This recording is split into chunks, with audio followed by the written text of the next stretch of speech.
झालेलं आहे. कधीपासून आपण प्रत्यक्ष सांडपाण्याचं जे आपण शुद्ध पाणी करतो आहोत ते वापरात आणू शकतो आणि सगळ्यात महत्त्वाचं की मुंबईकर पाण्याचं किती मोठं प्रदूषण करतायत की जे आपल्याला समुद्रात सोडावं लागतंय, ज्याच्या शुद्धीकरणाचे प्रकल्प आपल्याला आपण आता सगळ्यांना वरळीला आपण आता आहोत. त्या वरळीमध्ये आपण साधारणतः 500 दशलक्ष लिटर पाण्याचं दैनंदिन ट्रीटमेंट करायचं आपण प्रोजेक्ट आपला हा आहे. समुद्रात जे आपण पाणी सोडणारे आता सध्याच्या प्लॅनिंगप्रमाणे ते 50% सोडणार आहे, म्हणजे 250 mld समुद्रात सोडणार आणि 250 mld पाणी आपण फर्दर ट्रीटमेंट तृतीय ट्रीटमेंटचं पाणी असेल. जे पाणी आपण पिण्याच्या व्यतिरिक्त गार्डनिंगसाठी, car washing, road washing, deep cleaning या सर्व गोष्टींसाठी वापरणार आहोत.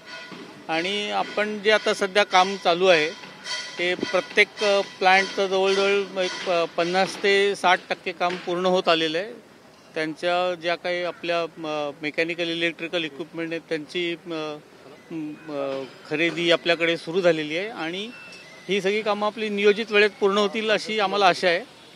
आणि जेव्हा ही कामं सगळी पूर्ण होतील तेव्हा जे आपण समुद्रात प्रदूषण होतं, जलप्रदूषण होतं, त्याच्यात खूप प्रमाणात सुधारणा होईल. आणि जे आपली ॲक्वॅटिक लाईफ म्हणतो, समुद्रातील जलचरांचं वास्तव्य असतं, तर त्याच्यामध्ये खूप प्रकारे इम्प्रूव्हमेंट आपल्याला दिसून येईल. सर, सेकंडरी आणि थर्शरी याच्यामध्ये नेमका काय फरक आहे, कसा करावा? हां, आपण जे पूर्ण आपल्याकडे मलजल उपलब्ध होतं त्या मलजलमध्ये आपण जी सुरुवातीची ट्रीटमेंट करतो, जे त्याच्यातनं आपण जे BOD असतो तो 10पर्यंत कमी करणार आणि ते जे पाणी आपण समुद्रात जे पाणी सोडणार ते सेकंडरी ट्रीटमेंटचं पाणी असेल. आणि त्याच्यानंतर सेकंडरी ट्रीटमेंटच्या पाण्यावर आपण परत आयदर UV ट्रीटमेंट किंवा क्लोरिनेशन करणार आणि ते पाणी पिण्याव्यतिरिक्त वापरणार, ते टर्शरी वॉटर असेल. जसं टर्शरी वॉटर किंवा तृतीय प्रक्रिया केलेलं पाणी आपल्याला त्याच्यासाठी कन्झ्युमर उपलब्ध होतील किंवा त्याचं आपल्याकडे पुढे आपण अजून काही करायचे ते प्लॅनिंग आपलं वाढेल, तसं आपण त्याचं प्रमाण वाढवू. सध्या आपण ते 50% करणार आहे. 250 ml या वरळी प्लांटसाठी 250 ml करणार आहे.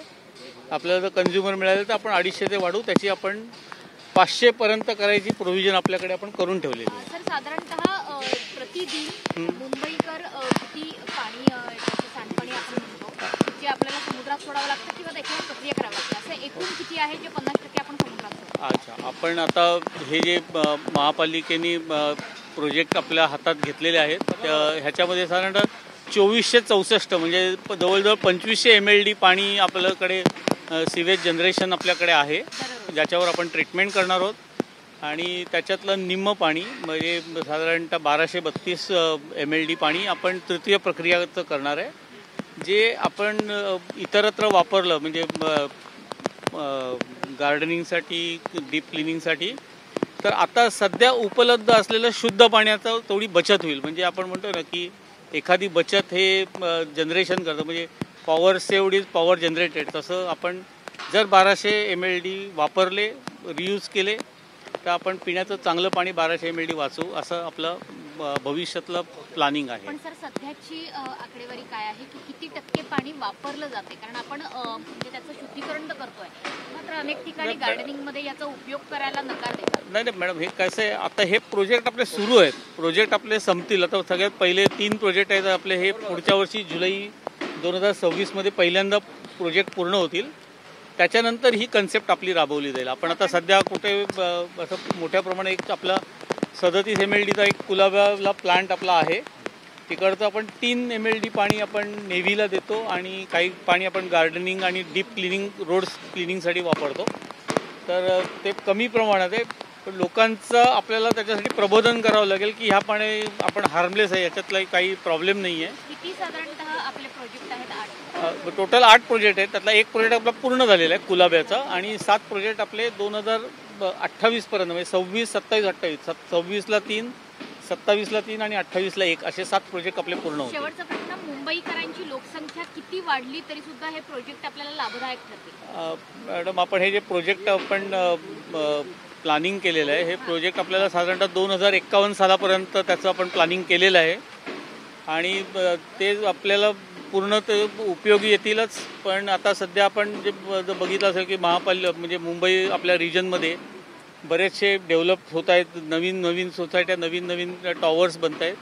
तर ह्या प्रत्येकाला आपल्या DP रूल्सप्रमाणे त्यांचे स्वतःचेच STP प्लांट त्यांना बनवून ते पाणी रियूज करत आहेत. त्याच्यामुळे आपलं येणारं सिवेज आपल्याकडे कमी प्रमाणात येईल. पण आता जे आपण जनरेट करतो, आता जे काय आपण प्रोजेक्ट करतो, हे सगळे 2051 पर्यंत निश्चितच पुरतील अशी आम्हाला अपेक्षा आहे. सर, मुंबईची जी नदी आहे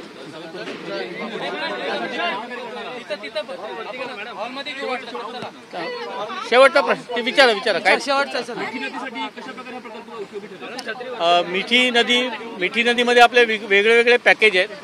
त्या मिठी नदीमधला एक पॅकेज 1 जो आहे तो 8 MLDचा आपला प्रोजेक्ट आपला पूर्ण झालेला आहे.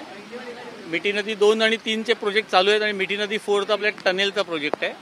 तर मिठी नदीचं आपण साधारणतः 168 ml म्हणजे 90 + 78 ml आपण धारावीला ट्रीटमेंट करणार आहोत आणि ते आपल्या साधारण 2027ला आपलं प्रोजेक्ट कंप्लीट होते.